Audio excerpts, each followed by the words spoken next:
Our next guest on Let's Talk is Dr. Shawn Drake from Arkansas State University. She's a professor of physical therapy. Welcome, Dr. Drake, and tell us a little bit about your program that's called, I think the program actually is called Exercise is Medicine. Is that correct? Correct. Exercise is Medicine is actually a national organization. It started with the American College of Sports Medicine and the American Heart Association. And they came together to come up with a model to kind of bridge the gap between healthcare and the community resources to increase physical activity. So the first thing is to get healthcare providers to start talking about physical activity with their patients. How much are you getting? Just asking some general questions, just like you take a heart rate, just like you take a blood pressure. We want to know, are you getting 150 minutes of minimal activity per week, but at a moderate level where you break a sweat? So are you getting that? And if you're not, then what? Because that's always been the holdup is, okay, now what do we do with them if they're not getting that activity level or meeting those minimum recommendations? And so we have this community over here that has some physical activity going on. So for instance, in Jonesboro, you have Craighead Forest. Lots of people are starting to use that and go walk and do some things. But what is the healthcare provider? Are they encouraging that? So we want to have that conversation with the healthcare provider to start encouraging the patients to begin physical activity, but then we have to know where to get them started. Very nice. Well, the exercise is medicine is a new catchphrase, but I've always heard that the heart is a muscle, but, and I'm not a scientist, far as you can get from being a doctor, but that never made any sense to me. The heart's a muscle. That's not true. We know that, right? It's a muscle. It is? It's got smooth muscle in it. It's got cardiac muscle in it. I mean, it's a muscle. How? How can that be? How does it work? It pumps. Oh. It's got to pump. So, and if it's not pumping, then you're not alive. So that, well, okay, I'm hanging in there. Then, so this muscle that we have to exercise, no matter what age we are, we can still make it a little bit stronger. Yes. And so theoretically then, you're never too old to exercise, it's never too late to get started? It's never too late to get started. Does that mean I should put it off a little bit longer? No. Oh, okay. No. No. When we start talking about chronic disease, our Medicare spends a lot of money on chronic disease, which is preventable. Okay. Activity, diet play a role in that. And so what we know is that you can have somebody that is overweight, and if they are exercising, it almost has a protective effect that reduces their risk of having a cardiovascular disease if they are getting the physical activity. Now, ideally, if you're getting physical activity, body weight tends to go down, but not always. We have some of those people that they start an exercise program, they do it for 6 months, and they lose 0 weight. And then that causes them to say, I'm not going to do this because I was only doing this to lose weight and I didn't lose any weight, so I'm not going to do that. But there are some protective effects that having the cardiovascular endurance does provide for that individual. So there's a lot of health benefits, not just the weight loss benefits, but there's a lot of health benefits that go along with exercise. So a healthy heart and there are a lot of other benefits that come with a healthy mind. A healthy mind. Mm-hmm. Aha. Yep, there's actually some research to show, that exercise will help, with depression. And so if you're taking medications for depression and you're exercising, there's some benefits there with that. And so there's a lot of a lot of issues that physical activity will help with. Reducing cancer, reducing cancer. Mm-hmm. I mean, it is the exercise is medicine model that it can help prevent a lot of problems, comorbidities. My goodness. So how much exercise is required? People say I don't have time, I can't get there, I can't do this. You can find an excuse not to exercise. Yeah, the minimum guidelines are 150 minutes per week for an adult. And that's a moderate activity where you're breaking a sweat. So if you go 150 minutes and you say, okay, I'm going to do 30 minutes a day, well, 5 days a week, okay, that gets that for you. Some people will do an hour. Some people, you may do 10 minutes in the morning, 10 minutes in the afternoon, and 10-minute walk in the evening. Now, children's a little bit more. They should be getting 60 minutes every day. Okay. And when we don't have PE and some of those other courses in their curriculum at school, they're going to have to get it outside of school. Okay. Well, that's another story altogether. Yes, I'm it is. not going to go down that. I'm not going down that road. I started to, but I'm not going to. We're in the Fitbit generation. I've got mine right here. It tells me how you got yours ready to go. I got mine. And that's good. It's a good thing, right? But counting steps, does that do it, or is there a little more to it? There's a little more to it.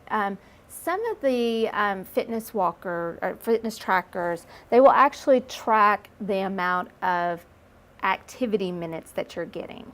Now, we tend to focus on the 10,000 steps per day, which is great. That's better than getting 0 steps per day or 1,000 steps per day. Yeah. So the steps per day is good, but if you start looking at the activity minutes, how many activity minutes, meaning that you have to, I think the way some of them work, you have to get your heart rate over like 100 or 110 beats per minute before it starts counting those activity minutes. Okay. So you've got to have that heart rate up in order for you to really get the benefit. So what we're talking about is 150 minutes of getting that heart rate elevated. Those are the important minutes? Those are the important minutes. So I can look at my watch and get 10,000 steps per day, but then when I look at my minutes, I may get 0 activity minutes for the day because my heart rate didn't get up high enough for that to count. I see. So there's a little more to it than... There is a little bit more to it. Yeah. So now with what you do, you probably have some motivational tips for people who have just a hard time getting it going, getting it in place. Because you see somebody out there that runs every day and you can tell they're in good shape. They're motivated, they get it, they've got that. But you see the person that can't quite get motivated, can't quite get it. Right. How do you talk to them? I always encourage a buddy. Finding somebody, there is somebody that you know that wants to start a program at the same time that you are. If you just start the conversation, somebody that you talk with is, yeah, I've been really wanting to start, but I haven't started. Well, I'll start with you. Let's start together. Now, where do we go? Where do we start? Those types of questions, you can start with a fitness professional, whether that's a personal trainer. It can even be somebody at the university. There are lots of people at the university. We have an exercise science program. We've got the physical therapy program, occupational therapy program. Lots of people at the university that are also willing to help. Contact me. I get phone calls all the time about what do we need to do to start. Is that right? Mm-hmm.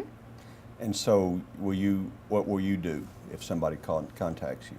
First thing I'm going to do is ask are they really wanting to start right now, 6 months from now? What's your motivation behind that? Where do you have access to an activity? Are you going to be swimming? Are you going to be walking? Are you wanting to learn to play disc golf? I mean, what are your interests? Mm-hmm. And then try to get you with those particular partners. Because there are community partners that do. There's a Women's Can Run program here in Jonesboro that will start periodically. Well, if that's something that you want to start and you say, hey, I want to do a 5K 6 months from now, okay, here's how you get that started, and here's who you can contact for that. Very cool. I've read that science is learning what types of exercise are best. And you kind of touched on that with the getting above the heart rate going, but is it bursts? I mean, I've seen for older people maybe that bursts are more important than long, steady exercise. Are you into any of that, or do you have any theories on that? My theory is, number one, whether it's a burst, whether it's 30 minutes, you have to find what you like to do. Okay. And I think it's just about getting moving. And so what activity most appeals to you? For instance, my students, we went out one day, they said, you're going to go rock climbing. I was like, really? I'm going rock climbing? Okay, so we did the rock climbing wall at the university. Had a great time. But afterwards, they said, hey, you want to play this game of ping pong? And I was like, okay. So they have devised this game of ping pong. I don't know where they came from it, but you're running around the table. It's not typical ping pong. We had a blast. My heart rate was going just crazy because you're running around this, just having a great time trying to catch, trying to get the It's ping like pong. one person ping pong? No, it's like a group. You could put 5 or 6 people in this, and you just try to hit it onto the table, and you're trying to, you do it in line. So, number 1 hits it, number 2 hits it, number 3 hits it. Well, as long as you stay in that order, you just try to hit it anywhere on the table, but trying to keep it away from the person behind you so that they have to run around the table to get it. I mean, it was That a sounds crazy game. Nobody got injured Nobody got injured, but man, we had a great time doing it. because I could see somebody being slapped with a paddle real fast on Yes. But it was fun. And so sometimes we forget about having fun. We just think, oh, we have to go for a walk. There are lots of things that you can do for fun. If you like going to kayak, if you like just get outside, go with Yeah. your family, go do something with your family. We were in Atlanta last week, 2 weeks ago for spring break, and my family, we were just sitting there and said, hey, let's go do Kennesaw Mountain. So we hiked Kennesaw Mountain and had a great time doing it as a family. Yeah, just find an excuse to get moving, get moving, started. getting outside, and just having fun. And start little. And, I think, and you tell me if this is a wrong theory, but something is better than nothing. Something is correct? better than nothing. If you start small, you don't have to be intimidated by it, Right. right? And we did, we had a dog walk last week at Craighead. We all met out at Craighead. And so everybody was like, what is up with all these dogs as we walk our dog around Craighead? And we said, well, we're part of the Exercises Medicine group on campus, and we're just trying to promote getting out and being active. Very nice. Very nice. Well, Dr. Drake, thank you for taking time to visit with us on Let's Talk Jonesboro today. Well, thank you. All right. And thank you for joining us, and look for us again. Look for us on Facebook, and look for us at www.jonesboro.org.